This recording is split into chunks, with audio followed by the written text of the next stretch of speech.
You know what's wild? Right now, there's something you should be doing, and instead, you're here watching this video, which is fine, because I'm about to call you out so hard, you'll feel personally attacked. Okay. Everyone tells you to just start or break it into small tasks. Cool advice, real groundbreaking, except you already knew that, and here you are scrolling instead of doing literally anything productive. Let's stop pretending you need another to-do list. You need to understand why your brain treats deadlines like suggestions. Pengu cracked the code, and it's definitely not what those productivity gurus told you. The two versions of you. Your brain has two personalities, future you and present you. Future you makes all the plans. Tomorrow, I'll wake up at 5 a.m., hit the gym, work on that project, learn Spanish, and solve world hunger. Future you is delusional. Then tomorrow comes. Yeah. Future me was on something. Let's push this to tomorrow. Scientists call this temporal discounting. Your brain sees future you as a completely different person, like a roommate you don't really like but have to live with, so it has zero problem screwing them over.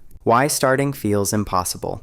Ever notice how thinking about the task is more exhausting than actually doing it? You spend 3 hours dreading a 20-minute task. Congrats, you just wasted more energy avoiding work than the work would have taken.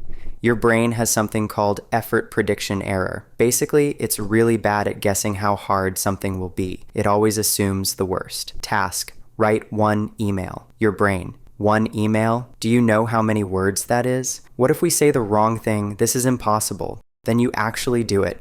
Takes 5 minutes. Your brain just lied to you. Again. The anxiety loop. You procrastinate because you're anxious. Then you feel guilty about procrastinating, which makes you more anxious. So you procrastinate more to avoid the anxiety. It's like being stuck in quicksand and deciding to keep wiggling. Research shows procrastinators don't have a time management problem. They have an emotion management problem. You're not avoiding the task. You're avoiding the feeling it gives you. That assignment makes you feel dumb? Avoided. That conversation makes you uncomfortable? Postponed. That workout makes you feel out of shape?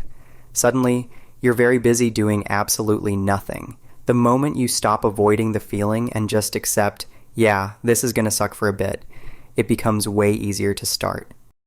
The identity trap. Stop saying, I'm such a procrastinator, like it's your personality. Every time you say it, you're reinforcing the identity. Your brain loves being consistent. If you believe you're a procrastinator, your brain will make sure you procrastinate to prove itself right. Here's the shift. Stop saying, I procrastinate. Start saying, I used to procrastinate. Sounds stupid. It works though. People who change their self-label change their behavior faster than people who just try harder. So what actually works?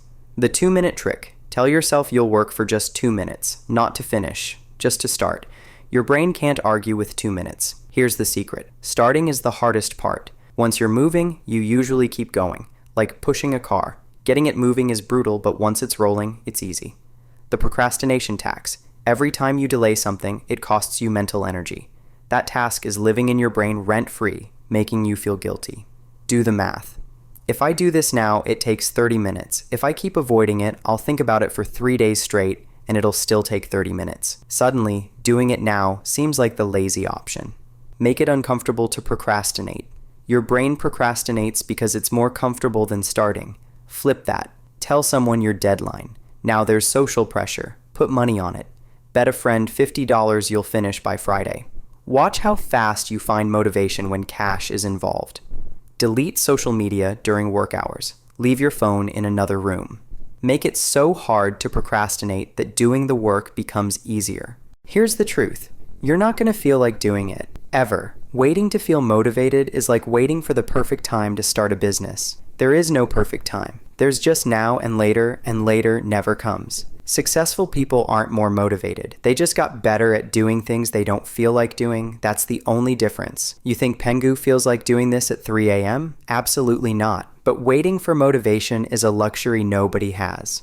Your move. Pick one thing you've been avoiding. Set a timer for 2 minutes. Don't think about finishing. Just start. Odds are you'll keep going. And if you don't, that's fine. You still did more than yesterday. Stop treating future you like a superhero. Future you is just present you with less time. Help them out. Do something.